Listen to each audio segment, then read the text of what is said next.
At 6:57 in the evening on May 3, 1999, a National Weather Service forecaster named David Andra looked at his radar screen and threw out the rulebook.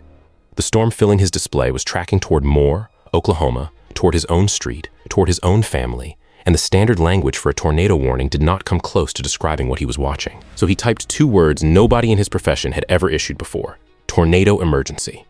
34 minutes earlier, the funnel behind that decision had dropped into a field in southwestern Grady County, small and unremarkable. 4 minutes earlier, an instrument had clocked the air inside it, moving faster than any wind ever measured on this planet.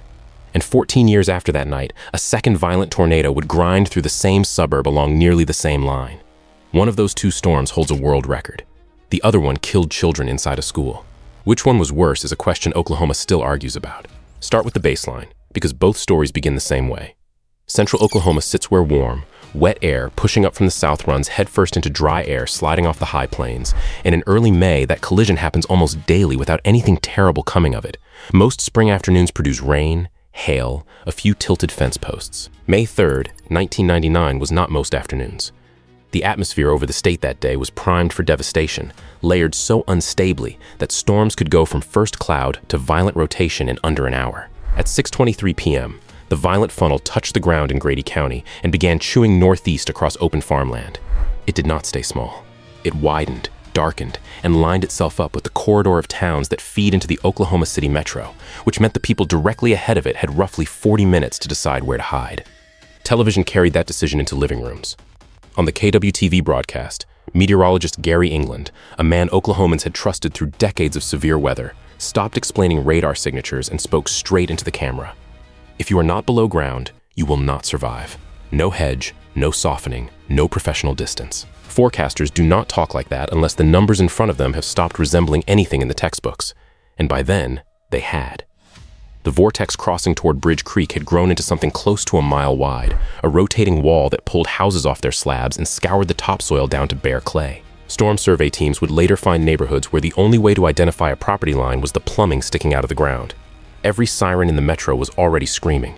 The worst part had not arrived yet. At 6:54 p.m., a mobile Doppler radar truck sitting near Bridge Creek pointed its dish into the funnel and recorded a wind speed of 301 miles per hour, give or take 20.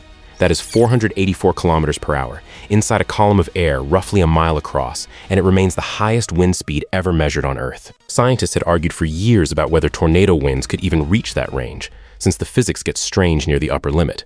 The measurements settled the argument. And here is the part that trips people up. The tornado was officially rated F5, which was the highest possible category on the original Fujita scale. The Fujita scale rates damage, not radar readings, and once a house has been swept completely off its foundation, there is no worse category of ruin to document. The number lived in the science. The rating stayed capped. If storms like this fascinate you as much as they frighten you, subscribe. There are decades of these events hiding in Oklahoma's records, and every one of them changed a rule somebody had assumed was safe. The record wind was not the deadliest thing about that evening. As the funnel bore down on the interstate, dozens of drivers abandoned their cars and climbed up under highway overpasses, sheltering against the concrete beams the way they had seen others do.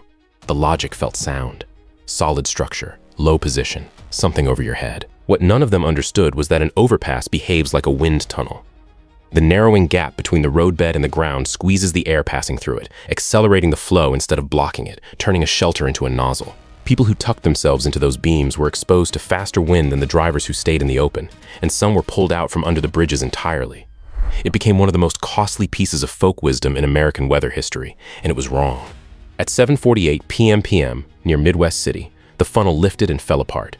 Behind it lay a 38-mile scar cut through Grady, McLean, Cleveland, and Oklahoma counties, and 36 people were dead from the tornado directly. Damage totaled about $1 billion in 1999 money, the costliest single tornado in the country at that time. The response reshaped how the state prepared. Warning language changed permanently, since Andra's improvised phrase became an official National Weather Service product used to this day. Safe rooms and underground shelters started appearing in driveways across the metro, sold by companies that had barely existed the month before. Emergency managers rewrote their playbooks around the overpass lesson. More rebuilt, street by street, and the rebuilt houses looked much like the ones they replaced.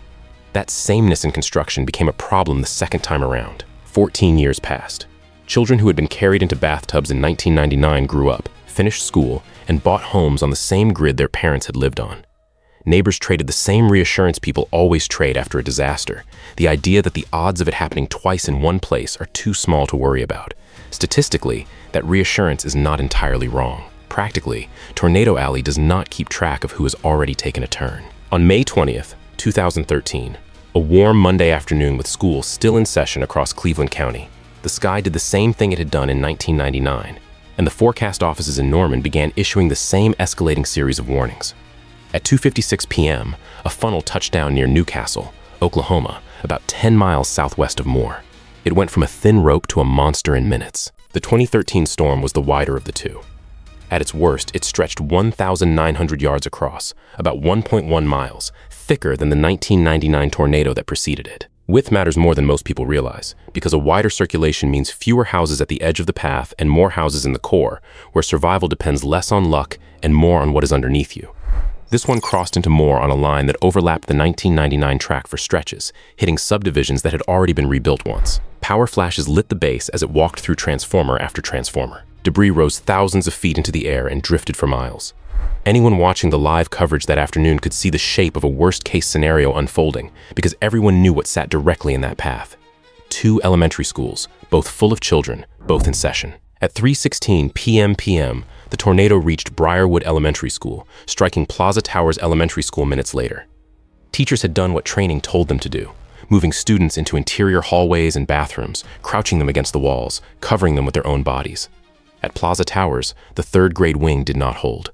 The walls came down. 7 young students inside that building were killed, and rescuers arriving within minutes began digging through block and rebar with their hands, calling names into the debris as they pulled out surviving children and teachers. First responders described the wreckage of the school as the hardest scene of their careers, and the images that came out of that afternoon put a national spotlight on a question American communities had mostly avoided. What exactly happens to a school building when a violent tornado hits it directly? If this is landing hard, take a second to hit like. It genuinely helps the algorithm carry stories like this to people who have never heard them told properly. The storm ended abruptly. At 3:35 p.m., just east of Moore, the circulation weakened and dissolved, gone just as quickly as it came, 39 minutes from first touchdown to last. 39 minutes. The quiet afterward is something survivors mention more than the noise. A sudden flat silence over a neighborhood with no walls left standing, punctuated by car alarms and gas hissing from sheared pipes. 24 people died as a direct result of that tornado, and 9 of them were children. Damage reached about $2 billion in 2013 dollars, twice the price tag of the 1999 event, which made it the costliest tornado in Oklahoma history. Same suburb. Nearly the same line on the map. A second complete loss inside a single generation, and this time the grief pointed at something other than the weather. Compare the 2 storms on raw strength, and the ranking is clear, even though it surprises people.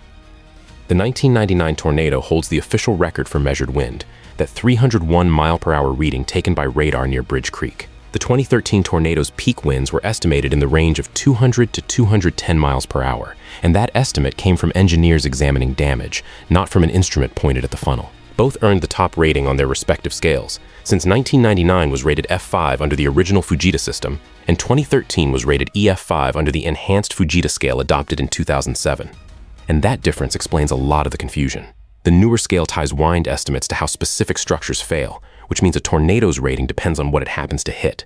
Cross an empty pasture at full strength and the number can come out lower.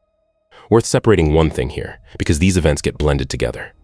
11 days after Moore, on May 31st, 2013, a different tornado near El Reno grew to 2.6 miles wide, the widest ever recorded, and became infamous for taking the lives of several storm chasers who had been tracking it.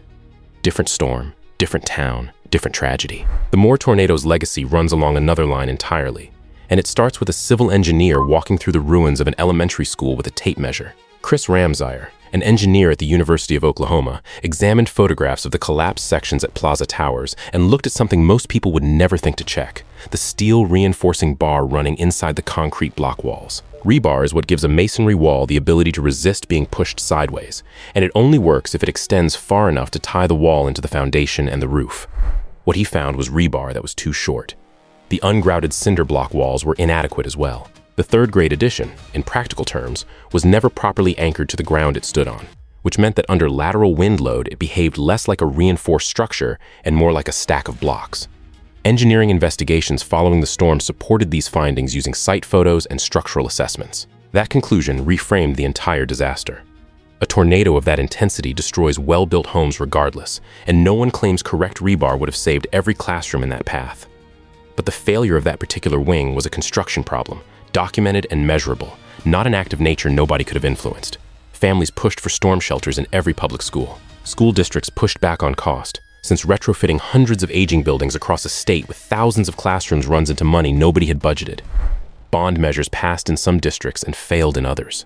More than a decade later, Oklahoma still has no statewide requirement that every school contain a hardened shelter, and the argument resurfaces every spring when the sirens start. Moore itself did something no other American city had tried.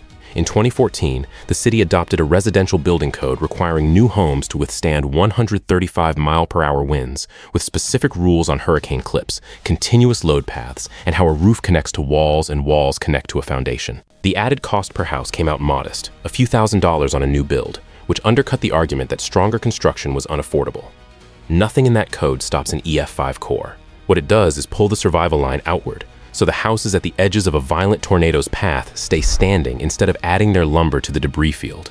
Structural engineers and economists have studied Moore's results, testing whether that code can serve as a template for other cities sitting in the same crosshairs. There is one more number that shows how rare these events actually are.